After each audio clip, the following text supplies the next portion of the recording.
नमस्कार दोस्तों, स्वागत है हमारे YouTube channel design tech talk पे। तो आज के इस वीडियो में हम पढ़ने वाले हैं कि एचटीएमएल क्लास क्या होता है, एचटीएमएल का क्लास एट्रीब्यूट क्या होता है और इसका यूज हम अपने एचटीएमएल एलिमेंट में कैसे करते हैं।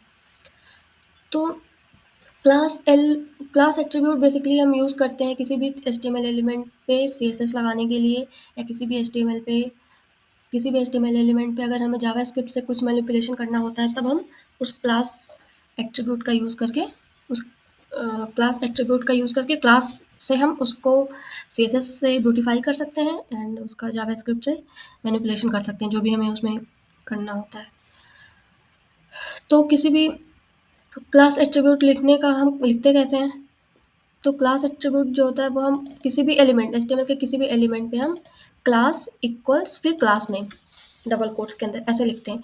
और ये जो सेलेक्टर है, मतलब क्लास सेलेक्टर है, इसके थ्रू ही हम अपना सीएसएस लिखते हैं। तो जैसे आप इस एग्जांपल में देख रहे हैं, यहाँ बॉडी के अंदर 3 डिव बना हुआ है, 1 2 3, और इन तीनों डिव पे सेम क्लास लगी हुई है, सिटी। और इस क्लास पे क्या हुआ है, सीएसएस लिखी हुई है कुछ। इसका भी हम एग्जाम्पल करके देखेंगे। तो जो क्लास एट्रीब्यूट क्लास है वो हम किसी भी एचटीएमएल के एलिमेंट पे लगा सकते हैं, जैसे स्पैन पे भी लगा सकते हैं, पी टैग पे भी लगा सकते हैं, H1 पे भी लगा सकते हैं, कहीं भी लगा सकते हैं। और क्लास जो क्लास है वो हम मल्टीपल टाइम यूज कर सकते हैं अपने एट्रीब्यूट्स पे। जैसे इस एग्जांपल में आप देख रहे हैं, H1 के अंदर स्पैन के अंदर भी नोट क्लास लगी हुई है, और पी टैग के अंदर मतलब पैराग्राफ के अंदर स्पैन के अंदर भी नोट क्लास लगा हुआ है। तो क्लास को हम मल्टीपल एलिमेंट पे मल्टीपल बार यूज कर सकते हैं। क्लास जो होता है वो केस सेंसिटिव होता है। अगर हम क्लास इस नोट की जगह कैप्स में NOTE लिख देते हैं और उसके बाद CSS लिखते हैं, तो अगर यहाँ पे क्लास स्मॉल में NOTE लिखी और हमने यहाँ पे जाके कैप्स में NOTE लिख दिया, तो वो CSS को लेगा नहीं, वो पिक नहीं करेगा, क्योंकि क्लास नेम जो होता है वो केस सेंसिटिव होता है। तो सिंटेक्स क्या होता है लिखने का? सिंटेक्स जैसा मैंने आपको बताया कि क्लास सेलेक्टर को सेलेक्ट करने का एक पीरियड लेते हैं, पीरियड के बाद क्लास का नेम लेते हैं, देन कर्ली ब्रेसेस के अंदर हम सीएसएस की प्रॉपर्टी लिखते हैं। जैसे S2 पे हमने क्लास सिटी लिया, इस पे डॉट लगा के पीरियड के बाद क्लास नेम लिख के इसके अंदर सीएसएस की प्रॉपर्टी लिखी है।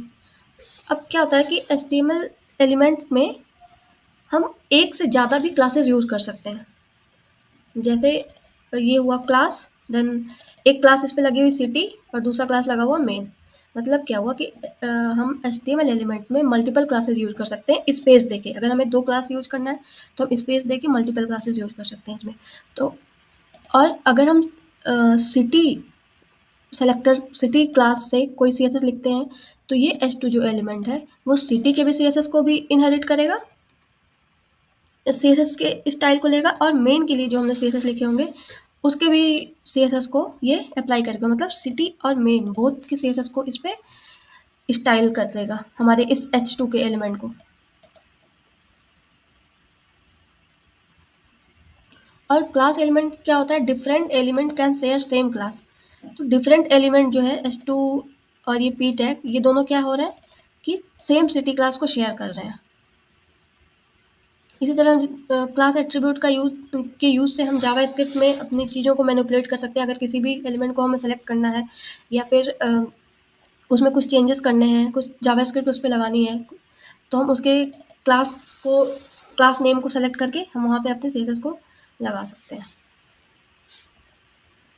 तो इस चैप्टर का समरी यही है कि क्लास एट्रीब्यूट जो होता है वो वन और more class name for an element, मतलब एक एलिमेंट पे हम एक से ज़्यादा क्लास लगा सकते हैं, लिख सकते हैं, क्लास नेम एक से ज़्यादा लिख सकते हैं। और classes are used by CSS and JavaScript to select and access specific element. किसी भी एलिमेंट को सेलेक्ट करने के लिए, किसी भी स्पेसिफिक एलिमेंट को सेलेक्ट करने के लिए हम हम क्लास नेम को सेलेक्ट करके हम उस पर CSS और अपनी जावास्क्रिप्ट लगा सकते हैं। क्लास एट्रीब्यूट जो होता है वो हमारे HTML एलिमेंट पे यूज़ करते हैं। क्लास नेम जो होता है वो सेंसिटिव होता है, और एक सेम क्लास को हम कई सारे एट्रीब्यूट पे HTML एलिमेंट पे यूज कर सकते हैं। और जावास्क्रिप्ट में भी हम इस क्लासेस को यूज़ करते हैं। तो चलिए अब हम अपने नेक्स्ट चैप्टर पे आते हैं। ये तो हो गया हमारी क्लासेस। अब आते हैं HTML ID। लोड हो रहा है।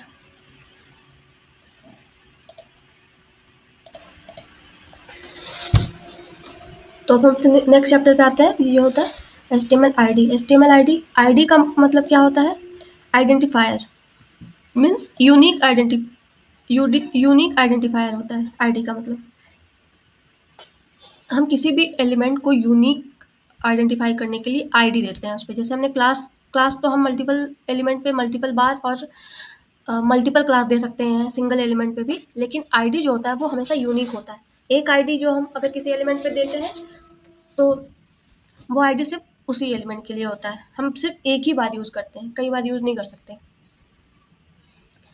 और आईडी एट्रीब्यूट की सहायता से भी हम किसी भी HTML एलिमेंट को स्टाइल दे सकते हैं। आईडी सेलेक्टर से हम स्टाइल कर सकते हैं उसको भी। जावा स्क्रिप्ट से आईडी सेलेक्ट करके भी हम जावा स्क्रिप्ट से उस एलिमेंट को मैनिपुलेट कर सकते हैं, किसी स्पेसिफिक एलिमेंट को। और जैसे कि हमने इसे पढ़ा कि अगर हमें क्लास लिखना होता है तो क्लास सेलेक्टर को हम कैसे करते हैं?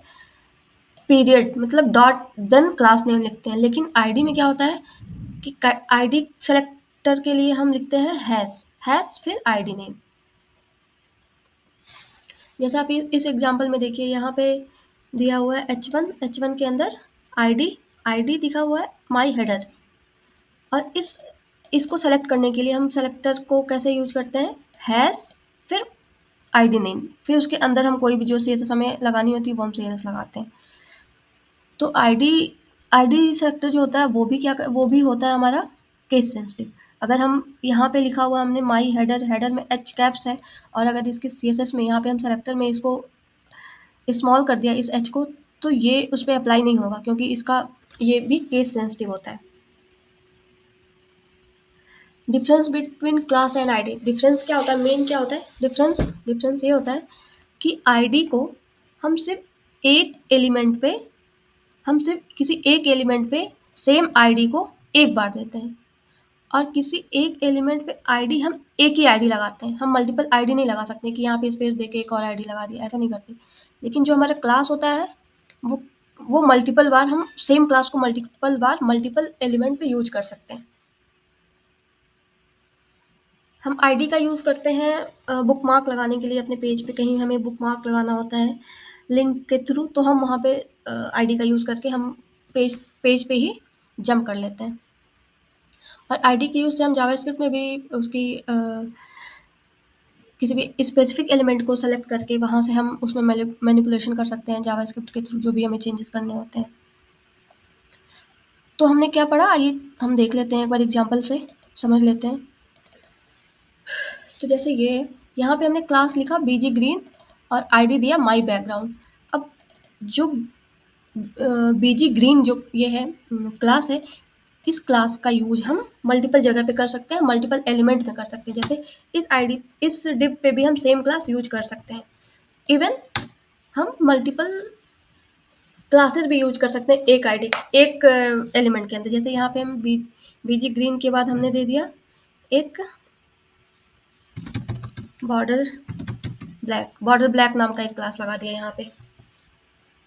और लेकिन अगर आप ये चाहें कि यहाँ पे स्पेस देके एक और कोई आईडी दे दें, एक और कोई आईडी इसमें ऐड कर दें, तो ऐसा नहीं होता है। आईडी क्या होता है? यूनिक आइडेंटिफायर होता है। एक ही नाम दिया जाता है। जैसे हम किसी भी अगर अगर 10 बच्चे बैठे हुए हैं किसी क्लास में, किसी कक्षा में किसी बैठे हुए हैं, तो हम उनको क्या बोलेंगे?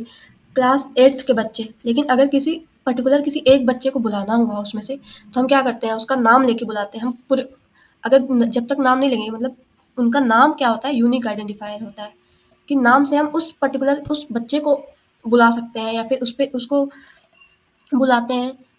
तो उसी तरह होता है आईडी से हम पर्टिकुलर सिर्फ इसी एलिमेंट को हम सेलेक्ट कर सकते हैं उससे। और आईडी क्या होता है? वो डिफरेंट एलिमेंट में हम नहीं यूज करते हैं। लेकिन क्लास क्या होता है कि हम एक क्लास को मल्टीपल जगह यूज कर सकते हैं, और एक एलिमेंट में, मतलब जैसे ये एक एलिमेंट है, एक div ये है, तो इसमें हम मल्टीपल क्लास भी यूज़ कर सकते हैं। तो चलिए इसमें एक CSS लगा के देख लेते हैं कि ये कैसे काम करता है। जैसे मैं यहीं पे नया फाइल नहीं बनाऊंगी, मैं यहीं पे CSS लगा के देख लेती हूँ।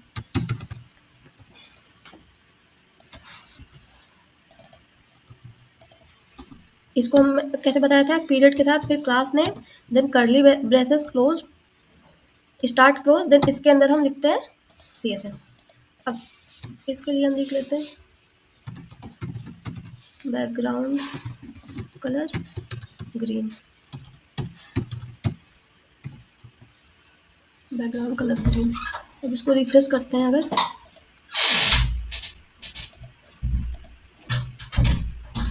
तो ये बैकग्राउंड कलर ग्रीन, ये हमने दो जगह बैकग्राउंड कलर ग्रीन हमने दो जगह लगाया, यहाँ पे लगाया, इस पे भी लगाया, इस पे भी लगाया, तो बैकग्राउंड कलर ग्रीन हमारा दोनों डिप पे आ गया।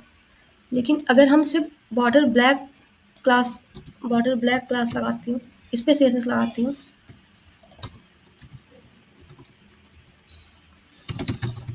Border 1 pixel solid black colour दे देती हूँ,